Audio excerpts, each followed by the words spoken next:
what's going on, guys? Chad here with Greenlight Shooting, and today we have a special treat for you. We are breaking down the infamous, confusing Glock lineup. I have one of my good friends and my cousin Brian here with me today. He's a Glock fanatic. He's a gun nut. He really knows all his stuff. So it's an honor to have you here today, man. I'm going to turn the time over to him and let him just kind of break down the basics of this thing. We're just going to do a quick, concise video to give you guys an idea on these crazy number schemes. Yeah, that's the problem with Glocks, right? It's the number scheme completely throws people off. So there's no rhyme or reason to it. Don't try to figure it out.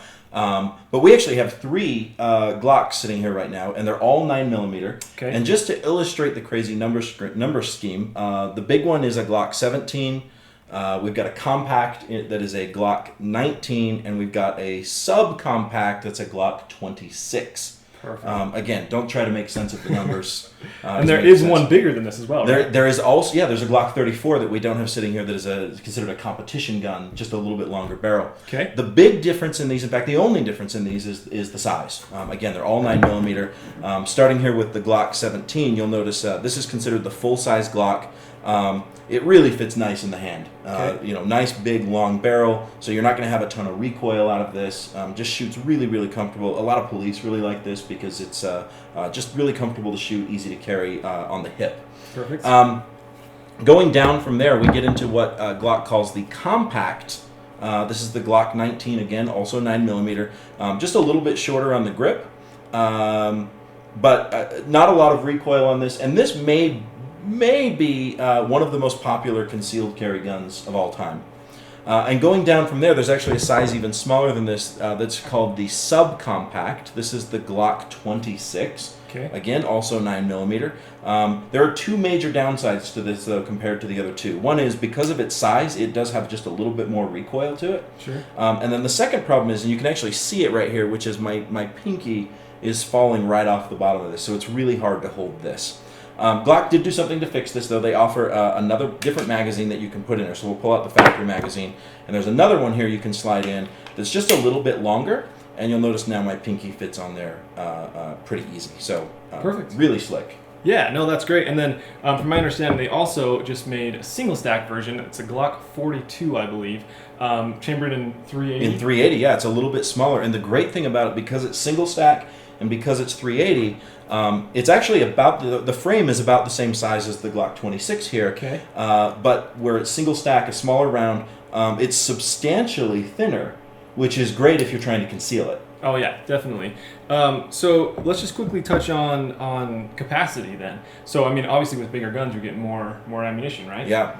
So what are we at? Yeah. That's the big advantage when you go bigger, right? Is you can hold more bullets. So on the Glock 17, you've got 17 rounds. Okay. That's a ton. I mean, that's going to give you as much as you could possibly need there. And then go to the Glock 19, and you can actually tell just by looking at the magazine the capacity.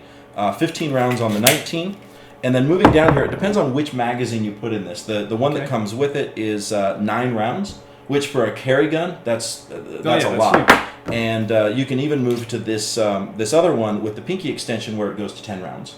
Okay, so it gives you an extra round there. Okay, so now we've been through the sizes. Just break down the number scheme for us. I realize it doesn't make sense, but just kind of tell us, what numbers are what sizes. Sure, no problem. So there's no good way to remember this, so it's just a matter of writing it down and knowing. The 26 is subcompact, the 19 is your compact, and the 17 is your full size, and the 34 is your competition gun. Now that's the 9mm lineup. Okay. Now, the interesting thing about Glocks, and one of the things people really like about them, is that as you move between the calibers, the frame stays the same. For example, this is the 9mm Glock 26. Okay. They also make a 40 caliber Glock 27 that is absolutely identical in terms of the frame, the size, basically everything.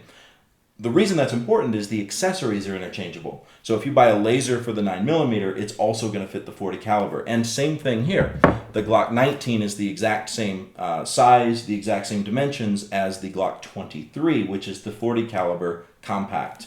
And same thing on the full size. The Glock 17 is exactly the same size as the Glock 22, which is the full size 40.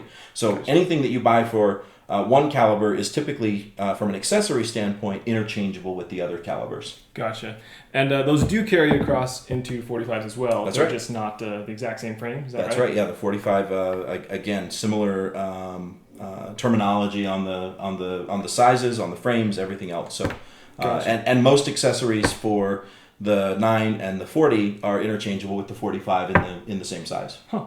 Okay, so there you have it. That's kind of a breakdown of at least the sizes. If you're curious on the exact numbers of each thing, just Google it. You know, there's a ton of information out there, but hopefully this gave you an idea as to what's out there for Glocks. Stay tuned if you're interested. We're going to go over why Glocks are so popular, why Glocks are known as Glocks. So if you're interested, check that video out. And if you haven't seen these other 2 videos, be sure to check them out. Subscribe to the channel, share the video, like it if it helped you out, and we'll see you next time on Greenlight Shooting. Thanks for watching. Makes it a little bit easier to see in kind of low lighting conditions, and even